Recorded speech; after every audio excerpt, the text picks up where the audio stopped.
예루살렘으로부터 시작해서 유대로, 사마리아로, 그리고 땅끝까지 이르러 복음이 전해진다는 것은 바로 하나님이 그 일을 하시고 우리 하나님의 동역자가 된다라는 그런 뜻이 될 것입니다. 자, 오늘 사도행전 13장이에요. 사도행전 13장은 사도행전의 2부와 같은 내용, 2부. 굳이 뭐 1부, 2부로 나눠진 것은 아니에요. 그러나 12장까지는 주로 예루살렘, 유대, 사마리아 지역을 중심으로 복음이 전파되어지는 것이 기록되었다면, 이제 13장부터는 이제 복음이 이제 아시아, 또 유럽, 또 열방까지 복음이 전하되어지는 기록입니다. 그래서 그 중심이 이제 전에는 예루살렘 교회였다고 하면 13장부터는 어떤 교회일까요? 안디옥 교회. 안디옥 교회가 바로 선교의 중심이 됩니다. 그래서 우리는 안디옥 교회를 보통 한국에도 안디옥 교회가 있죠. 안디옥 교회인데 그 이제 원래 안디옥 교회 이름을 따서 이제 선교하는 공동체라고 생각했기 때문에 그 교회 이름을 안디옥 교회라고 진 것 같습니다. 그래서 안디옥 교회는 선교하는 교회, 어떤 흩어지는 교회의 어떤 상징과 같죠. 그리고 이제 앞서서는 12장까지는 베드로 사도가 중심이 된 사역이었다고 하면 13장부터는 이제 바울 사도가 중심이 된 사역. 그리고 또 한 가지 차이는 뭐냐면 앞서서는 주로 유대인이 대상으로 된 사역. 물론 그 가운데 고넬료라든가 이디오피아 내시와 같은 이방인도 물론 섞여 있었지만 주로 유대인이 그 선교의 대상이었다고 하면 이제 13장부터는 거의 이제 이방인을 대상으로 한 선교가 시작이 될 것입니다. 자, 사도행전 13장 2에서 3절 말씀. 자, 사도행전 13장은 어떻게 2부가 사도행전 2장이 시작되어질까? 그것은 바로 사도 바울이 세워지는 것으로, 요즘 말로 이야기하면 선교사로 임명되어지고 파송되어지는 것으로 13장은 시작이 돼요. 자, 읽겠습니다. 그들이 주님께 예배하며 금식하고 있을 때 성령이 그들에게 말씀하셨다. 너희는 나를 위해서 바나바와 사울을 따로 세우라. 내가 그들에게 맡기려 하는 일이 있다. 그래서 그들은 금식하고 기도한 뒤에 두 사람에게 안수를 하여 떠나 보냈습니다. 이렇게 해서 이제 우리가 잘 알고 있는 바울 사도, 당시의 이름은 사울이죠. 사울은 히브리식 이름이고 이제 바울은 헬라식 이름이에요. 당시만 해도 이제 사울이라는 이름을 사용했었고, 사울은 마치 이제 바나바가 이 순서가 굉장히 중요하죠. 바나바가 선임이고 이제 사울은 부임이 되는 것입니다. 그래서 바나바 사울을 따로 세워서 그에게 어떤 맡기는 일, 임무가 있었다는 거죠. 하나님 우리에게는, 우리 교회 가운데는 니아스 미션이라는 임무를 주셨다라고 하면 이 바나바 사울에게는 이 아시아 지역 또 유럽을 향한 부르심을 주신 것입니다. 그래서 그들을 금식하고 또 기도한 후에 안수하여 파송을 하는 것이죠. 그래서 첫 번째 사역지가 어디냐면 구브로, 키프로스, 요즘 말로 얘기하면 키프로스예요. 키프로스. 키프리오스라는 단어는 이제 구리라는 의미 단어인데 거기에 구리 광산이 많이 있었습니다. 그래서 제주도의 한 5배 정도 되는 크기의 지중해에 있는 하나의 섬이에요. 굉장히 큰 섬이죠. 제주도의 5배 정도 되니까. 이 구브로는 특별히 바나바의 고향입니다. 바나바의 고향. 주로 바울 사도의 이제 선교 대상 지역은 도시예요. 도시. 첫 번째 도시입니다. 도시. 그리고 두 번째는 어떤 적이 있는 거예요. 적이. 그러니까 아는 사람이 있는 곳이죠. 우리가 어떤 곳에 복음을 전하기 위해서 무작정 갈 수는 없죠. 첫째 사람들이 많이 있어야 되는 것이고, 두 번째는 뭔가 연결고리가 있어야 되겠죠. 그래서 이 구브로는 터키에서 한 75km, 터키에서 가까운 거리죠. 배로 타고 한 75km 정도 떨어져 있고, 그리스로부터는 이제 한 800km, 그리고 이스라엘부터는 한 200km 정도 떨어져 있는 섬입니다. 사도행전 13장 4절 읽겠습니다. 바나바와 사울은 성령이 가라고 보내심으로 실루기아로 내려가서 거기에서 배를 타고 키프로스로 건너갔습니다. 키프로스는 이제 개혁개정판에 보면 구브로 이렇게 이런 단어를 사용하죠. PPT 그 지도 사진을 좀 보여주시기를 바랍니다. 지도 사진을 보면 이제 안디옥이죠. 안디옥, 수리아 안디옥에서 배를 타고 이제 걸어서 실루기아를 갑니다. 한 30km 정도 돼요. 30km면 주로 걷거나 이제 짐승을 타고 가니까 하루 반나절 거리가 될 거예요. 실루기아 항구에 가가지고 그 다음에 구브로 섬을 배를 타고 가게 됩니다. 그래서 첫 번째 항구 살람이라는 항구에 도착하게 되고 거기서 이제 회당을 중심으로 복음을 전합니다. 그리고 이제 반대편 이제 살라미가 마치 제주시라고 하면 바볼은 이제 서귀포 정도가 되게, 살라미는 정치적인 경제적인 수도가 되고 바볼은 정치적인 수도예요. 그래서 걸어서 한 300km 정도가 되는데 가로질러서 이제 걸어서 바볼까지 가게 됩니다. 거기서 이제 총독에게 복음을 전하게 되죠. 그리고 이제 그 다음에는 배를 타고 터키 지역으로 건너가서 이제 버가까지 갑니다. 이제 버가까지 갔다가 버가에서 또 비시디아 안디옥까지 가게 돼요. 이제 안디옥이라는 단어가 참 많이 나오는데 로마 점령하에 안디옥이라는 도시가 16개가 있습니다. 근데 그 중에 성경에 나와 있는 안디옥은 이제 수리아 안디옥과 이제 비시디아 안디옥 두 군데가 있죠.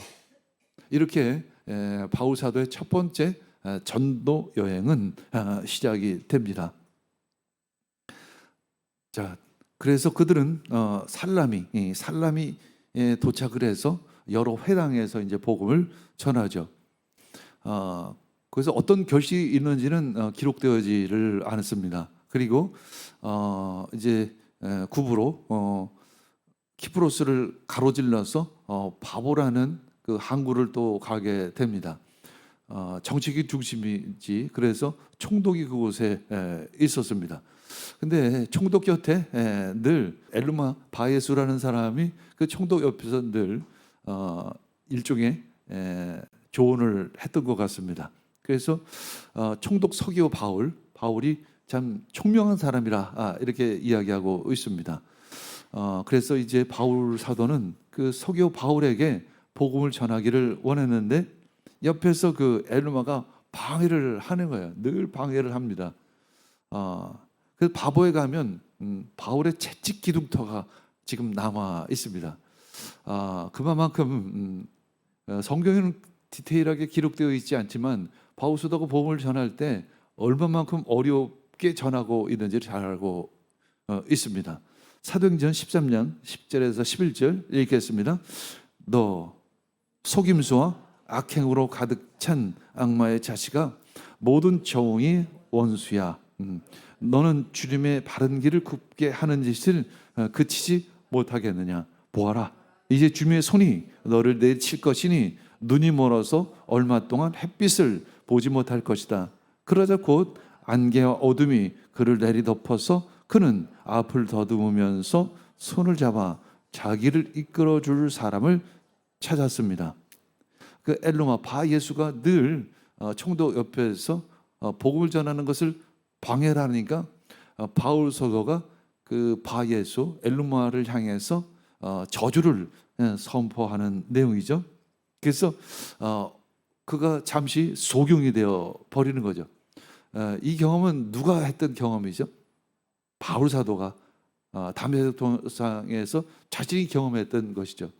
자신이 어둠 속에 있었던 것을 동일하게 저주로 선포했을 때 이 바예수가 소경이 되는 장면입니다.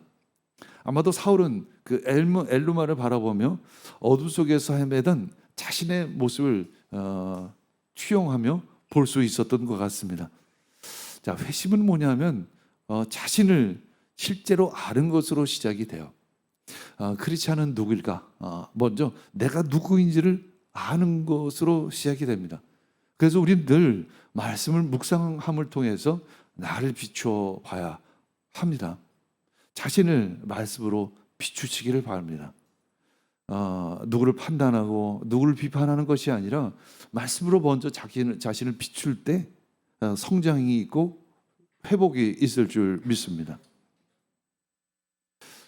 하나님의 선교는 오늘 말씀을 보면서 알 수 있는 것은 하나님의 선교는 성령님의 역사심이다라는 것을 우리는 볼 수 있습니다. 자, 바울 사도가 담대하게 믿음으로 엘루마를 향해 저주를 선포하죠. 그것이 진짜 이루어질까요? 이루어졌죠. 사실은 결과적으로 이루어졌는데 바울 사도가 선포할 때는 믿음으로 선포하는 거죠. 사실은. 근데 믿음으로 선포했는데 이루어지지 않으면 어떻게 해요? 믿음의 확신인 것입니다. 하나님의 선교입니다. 바울 사도는 그런 믿음이 있어요. 하나님이 이 일을 하신다는 확신이 있었던 것이죠. 하나님께서 이 장애물을 뚫고 가실 것이다라는 믿음이 있었던 것입니다. 우리 니아스 미션이 그랬듯이 이제 니아스 미션이 이 수마트라 미션, 이 인도네시아 미션으로 확장되어지는 것을 우리가 보듯이 하나님의 그 일을 하신다는 것이죠. 하나님은 살아계십니다. 우리는 살아서 역사하십니다. 근데 우리는 그것을 크리스찬임에도 불구하고 자주 놓쳐요. 마치 살아계지 않는 것처럼, 하나님이 내 옆에 계시지 않는 것처럼 불신앙으로 반응할 때가 너무나도 자주 있습니다. 믿음으로 반응하시길 축복합니다. 예수님께서 옆에서 보고 계십니다. 두 번째는 이 바예수 엘루마가 유대인이에요. 사실 유대인, 거짓 예언자라고도 하고 무당이라고도 하는데 거짓 예언자인데 유대인입니다. 그리고 이 총독은 누구냐면 이방인입니다. 한마디로 유대인은 거부하고 유대인은 방해를 합니다. 그런데 이방인은 복음을 받아들여요. 이 원리가 앞으로도 바울 사도의 사역 가운데 늘 있어요. 늘 유대인들은 방해하고 거부하고 박해를 합니다. 그런데 이방인들은 복음을 받아들이는 것이죠. 마치 상징적인 사건이었던 거죠. 세 번째는 바울이라고 하는 사울이 이렇게 이야기합니다. 바울이라고 하는 사울이 이 말씀을 선포하는 거예요. 이 저주의 선포를 사울이라고 하는 바울이 선포하는 거죠. 바울이라고 하는 사울. 이 바울은 아까 얘기했던 히브리식 표현이고 사울은 헬라식, 바울은 헬라식 이름이고 이제 사울은 히브리식 이름입니다. 이제 사울이라는 이름이 이제 바울로 바뀌는 거죠. 이제 바울이라는 이름으로 사역을 시작을 합니다. 그것은 뭐냐면 사울의 정체성이 바뀌어졌다는 것을 의미해요. 사울은 히브리 사람입니다. 이제 바울이라는 의미는 이제 이방인의 사도로 본격적으로 사역이 시작됐다는 것을 의미하는 것이죠. 나는 누구일까? 나는 누구일까? 우리 생물학적으로 어떤 부모님 밑에 태어나자 김씨라고 할 수도 있고 박씨라고도 할 수 있겠습니다. 그러나 진정 하나님께서 나를 이 땅 가운데 보내신 이유가 무엇일까? 그 질문을 하시길 바랍니다. 그리고 그것에 대한 응답이 있으시기를 원합니다. 그리고 그 부르심의 자리에 있어야 될 줄 믿습니다. 우리 교회도 그렇고 또 그 안에 있는 저도 역시 저의 부르심은 니아스 미션이었죠. 그렇죠? 20년 전에 니아스로 부르셨어요. 특별히 지진 가운데 부르셨습니다. 그리고 20년 동안 순종을 했습니다. 일들이 참 얼마만큼 이루어질 것인가 사실 막연했고 잘 알지를 못했어요. 그러나 지금 돌아보면 이 니아스 미션이 이 수마트라로 또 인도네시아로 향하고 있고 또 돌아보니까 이 세계 가나 운동을 우리가 섬기고 있습니다. 어느덧 보니까 세계 가나 운동 본부가 위에 있고 내가 또 그곳에 리더십으로 섬기고 있는 거예요. 지난주 금요일 날도 말라위의 선교사가 왔어요. 말라위의 선교사에게 또 그 다음날 그 금요일 날 오전에는 어떤 장로님을 만나게 해주어서 그분도 이제 말라위 사역을 하고 있는데 말라위에 이제 고등학교를 이미 세웠습니다. 근데 그 고등학교를 섬길 선교사가 필요해서 이 두 분을 이제 만나게 해주는 미팅이 있었어요. 이렇게 세계 선교를 하고 있는 거예요. 어느덧 그렇죠? 니아스 미션으로 시작된 사역이 이제 수마트라로 인도네시아로 확대되고 또 아프리카 말라위, 뭐 브라질, 세계 20여 개국에 복음을 전하고 있는 것이죠. 어느덧 이 일들이 시작된 거고 어느덧 하나님께서 하고 계신다는 것입니다. 그것이 바로 우리들의 부르심입니다. 우리들이 능력이 있어서가 아니에요. 우리들이 힘이 있어서가 아닙니다. 가끔 우리는 그런 생각합니다. 내가 뭐 주부가 내가 직장 생활 이렇게 바쁜데 내가 뭘 할 수가 있어라고 생각을 하지만 하나님이 부르실 때 믿음으로 응답하고 작든 크든 그 자리에 있을 때 하나님께서 그 일을 하시는 것입니다. 지금 인도네시아 사역 또 세계 가나안 운동 사역은 누구 한 사람이 한 것이 아니에요. 여러분 생각하기에 목사님이 앞장서서 하시니까 목사님이 하시니까 근데 나 역시 여러분들과 함께 했기 때문에 일이 이루어질 수 있는 거죠. 여러분들이 함께 하지 않았다면 여기까지 올 수가 없는 거죠. 오늘 가끔 우리 심사부가 제가 그럽니다. 내가 니아스 혼자 다녀올까 이렇게 하면 그분들이 그렇게 재미없어 할 텐데 그러면 서울팀이 저보다는 서울팀을 더 기다리는 거예요. 그렇죠? 그러니까 이것은 어느 한 사람의 사역이 아니라는 것입니다. 여러분들은 그런 생각할 수 있어요. 나 한번 갔다 왔어. 이번에 갈까 말까. 직장에 휴가를 내고 갈까 말까. 갈까 말까. 개인적으로 그런 생각할 수 있겠죠. 그러나 그것이 어떻게 보면 개인적으로 보면 굉장히 작은 일일 수도 있어요. 어느 작은 선택일 수도 있어요. 내가 하나님을 위해서 한번 드릴까? 이런 정도로 생각할 수 있겠지만 하나님은 그것들을 굉장히 크게 사용하신다는 것입니다. 여러분들 그 발걸음을 너무 축소해서 생각하지 않으시기를 바랍니다. 여러분들 부르심의 응답을 하나님께서 굉장히 크게 사용하시고 계십니다. 우리들 겨자씨만한 믿음을 크게 성장시키셔서 큰 나무로 만드실 줄 믿습니다. 큰 열매로 만드실 줄 믿습니다. 여러분들 생각하기엔 목사님이 앞장서서 하시니까 내가 아무리 40번을 갔다 왔어도 100번을 갔다 와도 내 능력으로는 할 수 없는 일들이 너무 많죠. 사실은 한계가 너무 많이 있습니다. 근데 하나님이 하신다는 거죠. 그것이 바로 믿음입니다.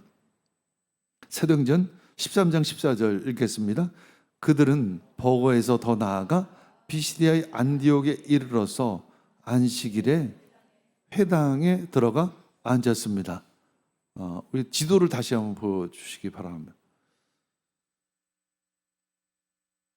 아까 이제 한국에 내려서 버가까지 가서 버가에서 비시디아 안디옥까지 한 200km 정도가 돼요. 200km까지 올라가는데 거기서는 산맥으로 이루어져 있어요. 이제 진짜 뭐죠? 입체적인 사진 지도를 보면 저희가 굉장히 큰 산맥으로 둘러져 있는 것을 볼 수 있습니다. 그것을 티우루스 산맥이라고 하는데 터키를 가로지르는 그런 산맥입니다. 해발 한 3,300m 정도 되는 굉장히 높은 산이 앞을 가로막고 있어요. 대부분 당시의 도시들은 높은 곳에 위치하는 경우가 많아요. 제가 우리 나가랜드에 니아스 가나안 농군학교를 세웠었잖아요. 나가랜드에 가보면 전부 다 산 꼭대기에 마을들이 있어요. 그것은 왜 그러냐면 적을 방어하기에 가장 좋은 지역이 높은 곳에 있으면 방어하기 좋기 때문에 역시 타우르스 산맥이 앞을 평풍처럼 가로막고 있습니다.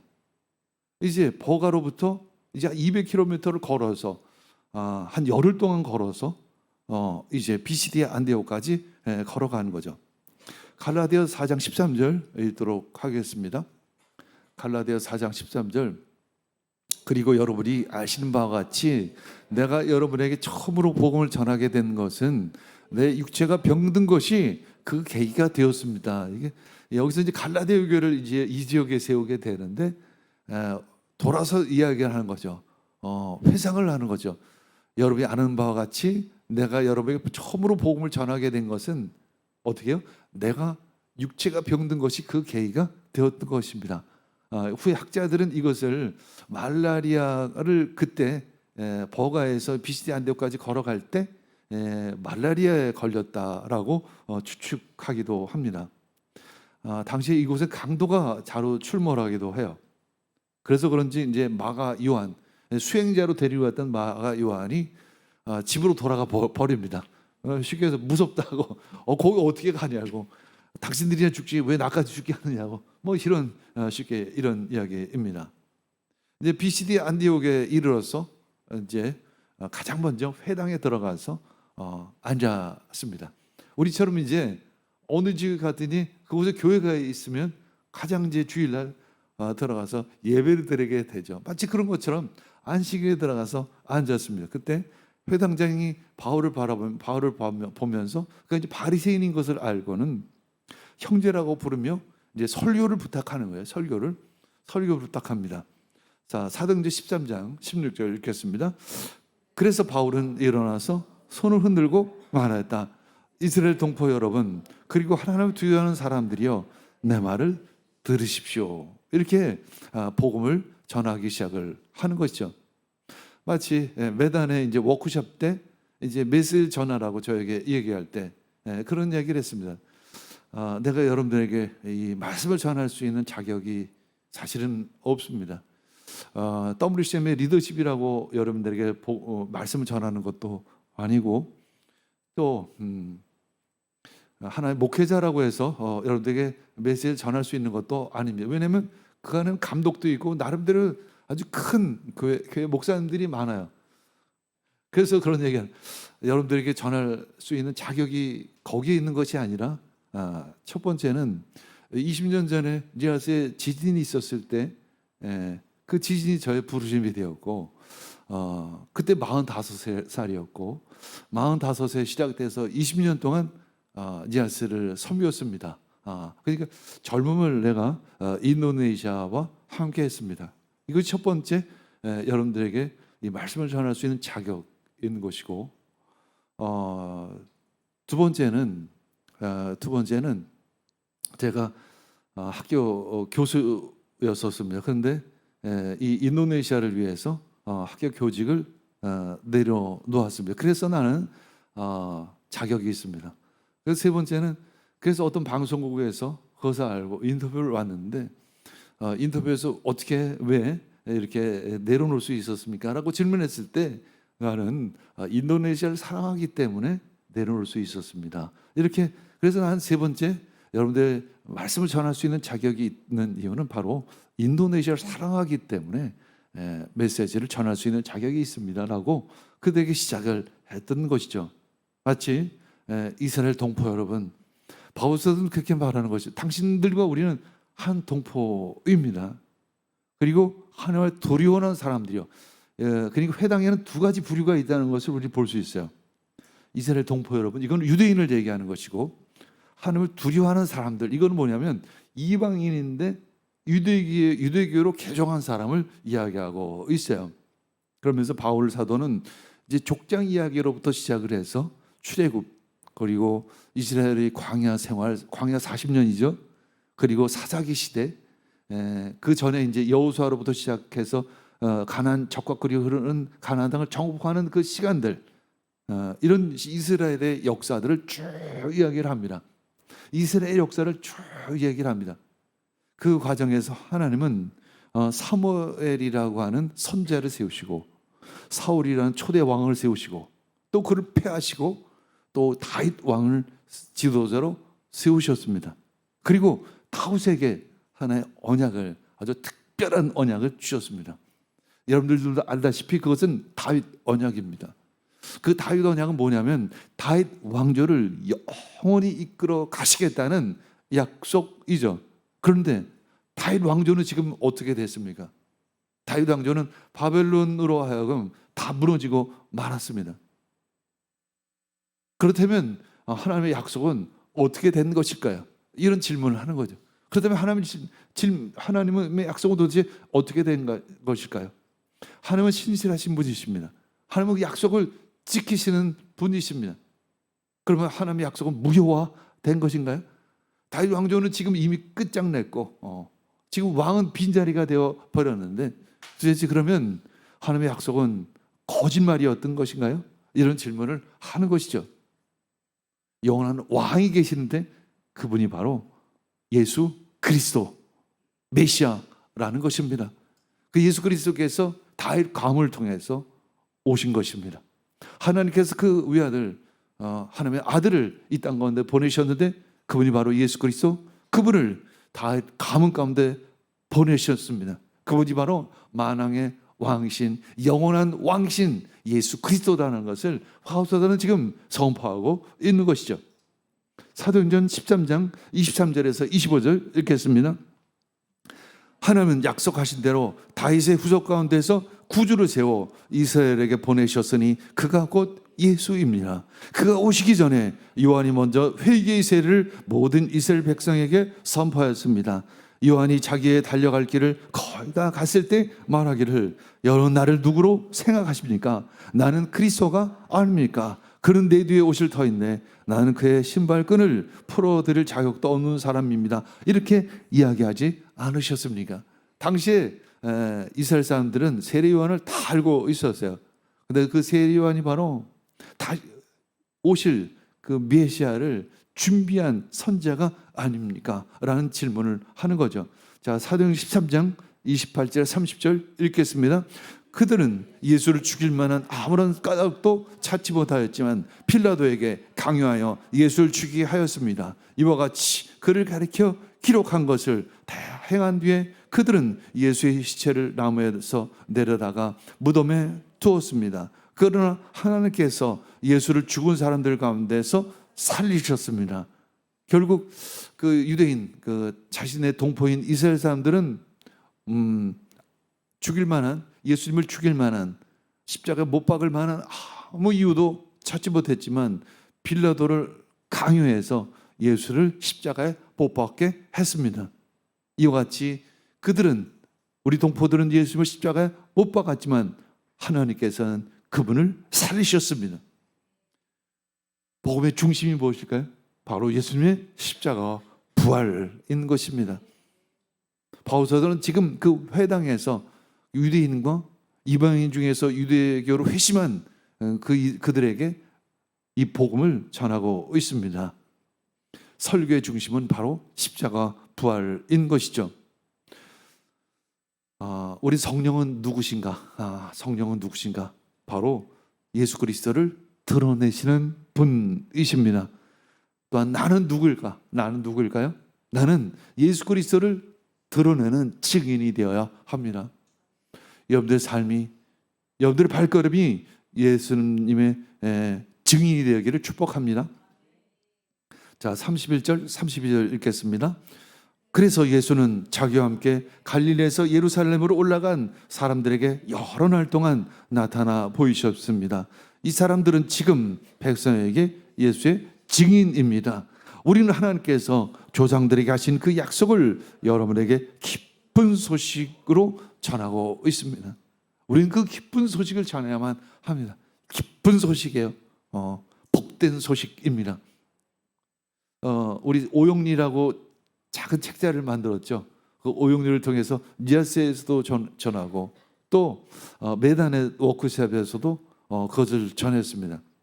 복된 삶은 도대체 무엇일까라는 질문, 그것은 답을 선포하는 메시지인 거죠. 진정 복된 삶은 무엇일까?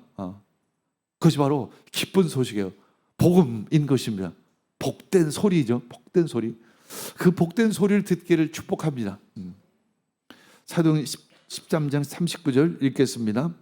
여러분이 모세의 율법으로는 의롭게 될 수 없던 그 모든 일에서 풀려납니다. 믿는 사람은 누구나 다 예수 안에서 의롭게 됩니다. 아멘. 사실 이 말씀이 쉬운 말이 아니에요. 사실 우리 입장에서는 당연한 말이에요. 모세의 율법으로는 의롭게 될 수 없지만 예수 안에서 의롭게 된다는 이 메시지. 근데 유대인 입장에서는 이거는 엄청난 충격이죠. 엄청난 충격이에요. 그 모세 율법이 완전히 절대적인 진리로 알고 있었는데 모세 율법으로 구원을 받을 수 없다라는 이야기입니다. 이것은 엄청난 개혁적인 선포이죠. 아주 혁명적인 메시지입니다. 예수 안에서 의롭게 될 수 있습니다. 예수 안에서 죄사함과 의로움을 가질 수 있다는 메시지인 거죠. 죄사함과 의로움은 무엇일까요? 죄가 사해지는 거죠. 내 안에 죄가 사해지는 거죠. 내가 의롭게 되는 것은 뭘까요? 일종의 거룩하게 된다는 의미인데 그것은 단순히 내가 거룩하게 되는 것을 이야기하는 것이 아니라 내가 하나님 앞에 나아갈 수 있는 자격이 생겼다는 것을 의미해요. 내가 하나님 앞에 나아갈 수 있는 자격이 생겼습니다. 그것이 바로 구원의 목적인 것이죠. 하나님 우리를 만나기를 원하십니다. 우리를 만나기를 원하십니다. 매단 워크숍 메시지에서 진정 복은 어디 있을까? 복은 어디 있을까? 질문입니다. 복은 바로 하나님 안에 있다는 거예요. 그래서 우리가 하나님 안으로 회복되어질 때 마치 탕자가 아버지에게 돌아갈 때 복된 삶이 회복되어진다는 메시지인 것입니다. 복을 되찾기를 축복합니다. 13장 42절 43절 읽겠습니다.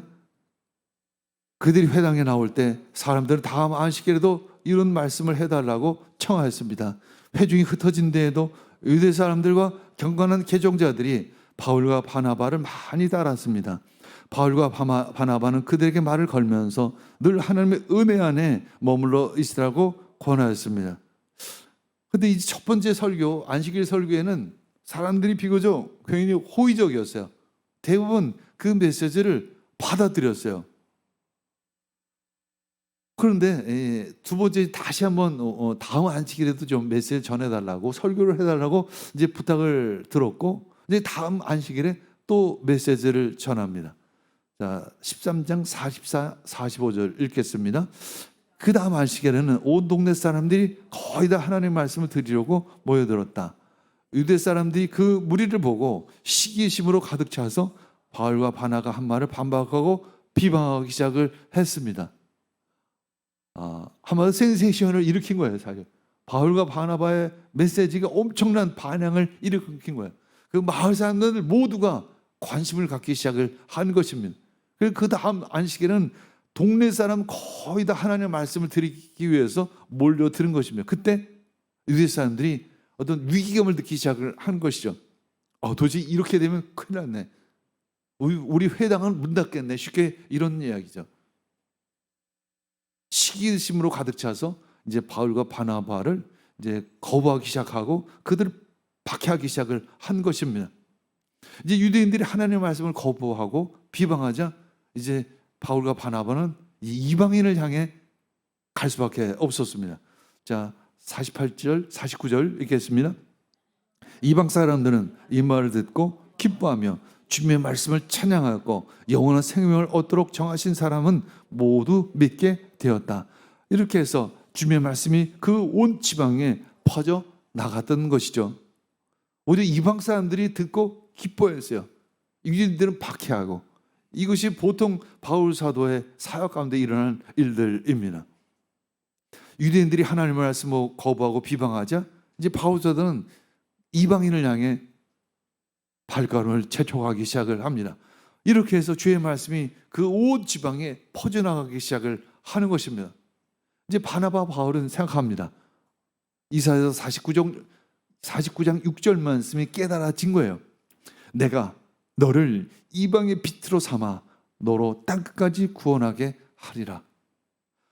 복음을 전할 때, 예수를 전할 때 방해가 있어요. 거부감이 있습니다.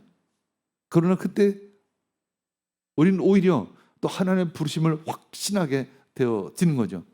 바나바와 바울은 내가 너를 이방인의 빛으로 삼았다는 그 이사야서 말씀이 현재의 말씀이 된 것입니다. 깨달음이 그 가운데 임한 것이죠. 바로 우리들이 바로 이방의 빛이 되어야 될 줄 믿습니다. 복음의 빛이 되어야 될 줄 믿습니다. 우리는 요즘 우리들 하나님께서 우리들 교회 가운데 부어주신 이 모든 사건들, 상황들, 이것들을 하나님의 눈으로 분별하시기를 원합니다. 믿음은 뭐냐면 나의 눈으로 보는 것이 아니라 하나님의 눈으로 보는 것인 줄 압니다. 그렇죠? 여러 가지 사건들을 사람의 눈으로 보지 않기를 원합니다. 사람을 보면 사실 썩은 냄새밖에 날 게 없어요. 부패한 냄새밖에 날 것이 없습니다.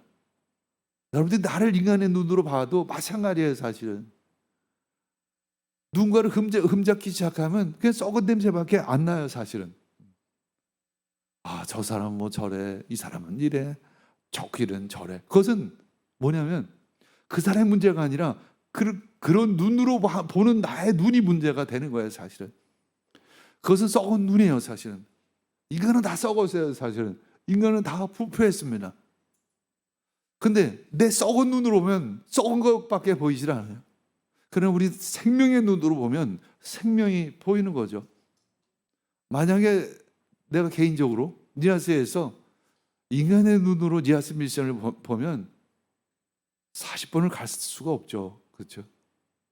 10번도 갈 수가 없을 것입니다. 15년 동안 제가 감독한테 그렇게 얘기했죠. 내가 15년 동안 밥을 못 먹었습니다. 니아스를 가면 밥을 먹어요. 밥 맛이 인도네시아 향 때문에 때로는 사이다를 밥에다 타먹기도 하고, 더위는 너무 싫었고, 목에 뜯기는 것도 너무 싫었고, 그렇다고 뭐 되는 일이 있는 것도 아니었고, 가지 말아야 할 이유가 더 많았죠. 사실 인간의 눈으로 보면. 그러나 그것을 하나님의 눈으로 보고 하나님의 마음으로 그것을 받아들일 때 20년을 지내올 수 있었고, 이 심정이 되자 하나님께서는 새로운 일들을 시작을 하는 것입니다. 인도네시아의 열방에, 아프리카의, 남미에, 그것 우리 교회를 통해서 하나님께서 일을 하고 계시는 것입니다. 이것이 바로 하나님의 역사심인 거죠. 믿음은 나의 눈이 아니라 하나님의 눈입니다. 여러분, 하나님의 눈을 가지시기를 원합니다. 내 썩은 눈을 버리시기를 원합니다. 내 썩어진 마음을 버리시기를 원합니다. 니아스의 물을 보면 더러워요.